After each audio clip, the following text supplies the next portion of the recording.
මේ වගේ වීඩියෝ හදන විදිහ දැනගෙන හිටියද? මුලින්ම මේ වගේ වීඩියෝ ක්ලිප් එකක් රෙකෝඩ් කරගන්න. දැන් වීඩියෝ එක ඉම්පෝර්ට් කරගන්න CapCut එකට. CapCut එකට වීඩියෝ එක ඉම්පෝර්ට් කරගෙන playhead එක මෙන්න මෙහෙම ඉස්සරහට අරගෙන ඇවිත් ඔයා මෙන්න මේ විදිහට දුවන්න ආරම්භ වෙන තැනකදී කට් එකක් දාගන්න. නැවත playhead එක ඉස්සරහට අරගෙන යන්න. මෙන්න මේ විදිහට දුවලා අවසන් තැනකදී මෙන්න මේ වගේ කට් එකක් දාගන්න. මෙන්න මේ වීඩියෝ කොටස සිලෙක්ට් කරන්න, ස්පීඩ් වලට යන්න, නෝමල් වලට යන්න, ස්පීඩ් එක මෙන්න මේ 10x වලට වැඩි කරගන්න. මේ විදිහට 10x වලට ස්පීඩ් එක වැඩි කරගෙන නැවත සිලෙක්ට් කරන්න.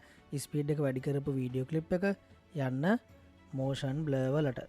motion blur වලට ගිහින් blur එක සහ blend එක මෙන්න මේ විදිහට වැඩි කරගන්න.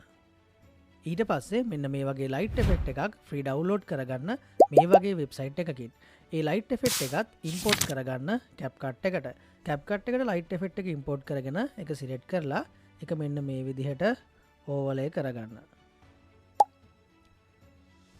ඕවර්ලේ කරලා එක ඩ්‍රැග් කරගෙන එන්න ඔයාට එෆෙක්ට් එක ඇඩ් වෙන්න ඕන තැනට.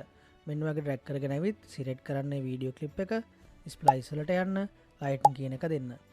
ලයිට්න් කියන එක දීලා මේ ලයිට් එෆෙක්ට් එක මෙන්න මේ බොඩි එක ගාවින් මෙහෙම ගෙනත් තියාගන්න. තියාගෙන මේ කැරක්ටර් එකේ මූවමන්ට් එකත් එක්ක මෙන්න මේ විදිහට කී ෆ්‍රේම් ඇඩ් කර කර මෙන්න මේ ලයිට් එෆෙක්ට් එක අරගෙන එන්න. මේ විදිහට කරගෙන වීඩියෝ එක එක්ස්පෝර්ට් කරන්න.